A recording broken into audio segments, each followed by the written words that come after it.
లోక్ అదాలత్లో మీ case close అయిన తర్వాత మీరు పోలీస్ రికార్డుల నుంచి కూడా మీ కేస్ డీటెయిల్స్ని తొలగించుకోవడం చాలా ఇంపార్టెంట్ అండి. అందుకోసం మీరు ఎస్పీ గారి ఆఫీస్లో రికార్డ్ క్లోజర్ అప్డేట్ అని అప్లికేషన్ అనేది ఇవ్వాల్సి ఉంటుందండి. తర్వాత మీరు కోర్టులో ఒక చిన్న పిటిషన్ అనేది వేపిస్తే ఎఫ్ఐఆర్ అంటే పోలీస్ వాళ్ళు ఎఫ్ఐఆర్ నుంచి మీ కేస్ డీటెయిల్స్ని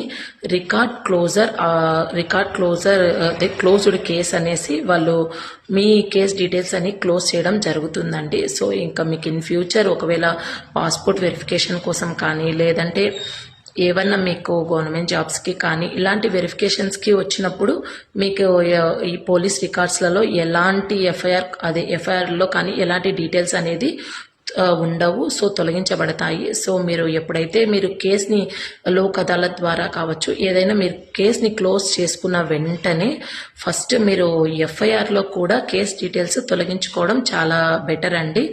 మళ్ళీ డిలే చేసే కొద్దీ మీరు ఇన్ ఫ్యూచర్ ప్రాబ్లం అనేది ఫేస్ చేయాల్సి ఉంటుంది.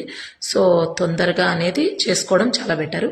సో మరిన్ని ఇలాంటి అప్డేట్స్ కోసం మన పేజ్ని లైక్ చేయండి, షేర్ చేయండి. ఏమైనా డౌట్స్ ఉంటే కామెంట్ బాక్స్లో కామెంట్ చేయండి. Thank you.